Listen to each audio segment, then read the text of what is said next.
আসসালামু আলাইকুম সুপ্রিয় দর্শক, কেমন আছেন সবাই? আশা করছি সকলে ভালো আছেন। আজকের ভিডিওতে আমরা মালয়েশিয়ার কলিং ভিসার বর্তমানে এখন সর্বশেষ আপডেট কী আছে আমরা সে বিষয় নিয়ে কিছু কথা বলতে চাই। বর্তমানে আপনারা জানেন যে মালয়েশিয়ার কলিং ভিসা সম্পর্কে আমরা কিন্তু জানতে অতি ইচ্ছুক, কারণ এই দেশটির জন্য আমরা বিভিন্ন দেখাচ্ছে এজেন্সির কাছে কিন্তু ফাইল দিয়ে অনেকেই প্রতারিত হয়েছি। অলরেডি আমরা এই দেশটির জন্য অপেক্ষা করছি। 2024-এর কলিংয়ে যেতে পারিনি। আমরা অনেক কর্মী আছি বাংলাদেশে যারা নতুন করে আবারও কিন্তু ফাইল দিতে চাচ্ছি এই দেশটির জন্য, বা অলরেডি দিয়ে ফেলিয়ে রেখেছি, কিন্তু এখন পর্যন্ত হচ্ছে না। আসলে বর্তমান সর্বশেষ এখন আপডেট কী আছে দেখেন, এই বিষয় নিয়ে কিন্তু আমি প্রতিনিয়ত আপনাদের ভিডিও দিয়ে থাকি। বিভিন্ন তথ্য যতটুকু পাই, আমি যেখানে যা পাই সেগুলো কিন্তু আপনাদেরকে আমি জানিয়ে দেওয়ার চেষ্টা করি। সর্বশেষ আমাদের কাছে হাতে যে আপডেট আছে সেটা আজকে আমরা জানাবো।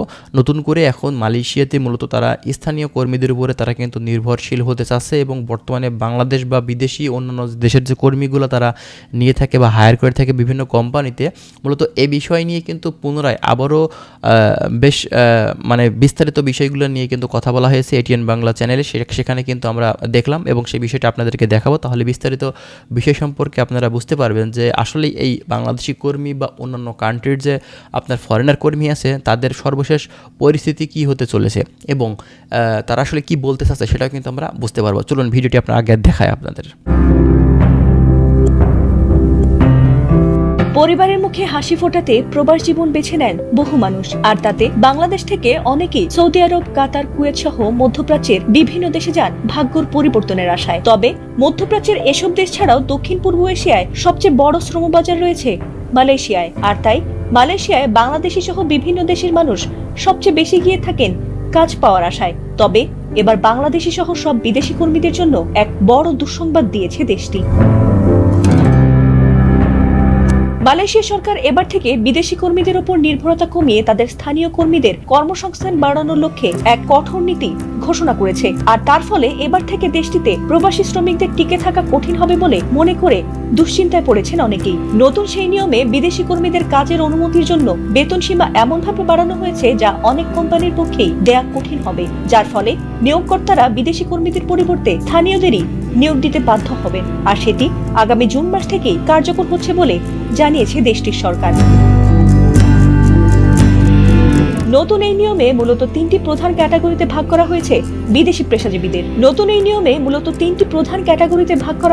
বিদেশি শ্রমিকদের ক্যাটাগরি 1-এর ক্ষেত্রে এখন থেকে ন্যূনতম মাসিক বেতন হতে হবে 20,000 রিঙ্গিত, যা আগে ছিল 10,000 রিঙ্গিত। এই উচ্চ বেতনভোগী কর্মীরা সর্বোচ্চ 10 বছর দেশটিতে অবস্থানের অনুমতি পাবেন। ক্যাটাগরি 2-এর ক্ষেত্রে বেতন সীমা নির্ধারণ করা হয়েছে 10,000 থেকে 19,999 রিঙ্গিত পর্যন্ত। এই স্তরের কর্মীদের জন্য ভিসার সর্বোচ্চ মেয়াদ রাখা হয়েছে, তবে সবচেয়ে বেশি প্রভাব পড়বে ক্যাটাগরি 3-এর ওপর, কারণ যেখানে আগে 5,000 রিঙ্গিত বেতন হলেই চলতো, সেখানে এখন নতুন সীমা ধরা হয়েছে 5,000 থেকে 9,999 রিঙ্গিত পর্যন্ত।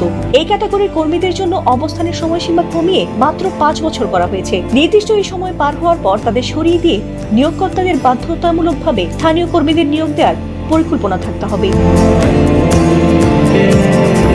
মালয়েশিয়ায় নিযুক্ত বাংলাদেশ হাইকমিশন ও অভিবাসন বিশেষজ্ঞদের মতে এই সিদ্ধান্তের ফলে সাধারণ শ্রমিকদের পাশাপাশি বাংলাদেশি পেশাজীবীরাও বড় ধরনের সংকটে পড়বেন, কারণ এমনিতে 2024 সাল থেকে বাংলাদেশ থেকে নতুন কর্মী নিয়োগের ভিসা বন্ধ হয়েছে। তার উপর নতুন নীতি কার্যকর হলে যারা বর্তমানে সেখানে আছেন তাদেরও মেয়াদ শেষে আবারও দেশে ফিরতে হবে, আর বিপুল সংখ্যক কর্মী কাজ হারিয়ে দেশে ফিরলে বাংলাদেশের বৈদেশিক মুদ্রা রিজার্ভে বড় ধরনের নেতিবাচক প্রভাব পড়ার আশঙ্কা রয়েছে। এই ভিডিওটি আপনারা দেখেছেন এবং যতটুকু বোঝা গেল যে তারা নিজের দেশের কর্মীর উপরে নির্ভরশীল হতে চাচ্ছে এবং তাদের দেশের কর্মীদের বেতন ভাতা বাড়ানোর জন্যই কিন্তু তারা এই সিস্টেম বা এই পথ অবলম্বন করছে, যেন তাদের দেশের কর্মীরা সেখানে ভালো থাকে। ঠিক আছে, তাদের কর্মীদের উপরে তারা যেন নির্ভরশীল হতে পারে। তো যাই হোক, এখন এটা শুধুমাত্র আপনার মালয়েশিয়ার কর্মীদের উপরে নির্ভরশীল শুধুমাত্র তারা মুখে বললেই হবে না, কারণ আমরা জানি যে বাংলাদেশি কর্মী কি পরিমাণে কাজ করে থাকে আর মালয়েশিয়ান কর্মী কি পরিমাণে কাজ করে থাকে, এটা কখনোই সম্ভব না এভাবে। ঠিক আছে, তো যাই হোক, আমাদের সাধারণ কর্মীদের উপরে এর প্রভাব কিন্তু পড়বে না, কোনো সমস্যা নেই, আমাদের এত টেনশন করে কোনো লাভ নেই। ঠিক আছে,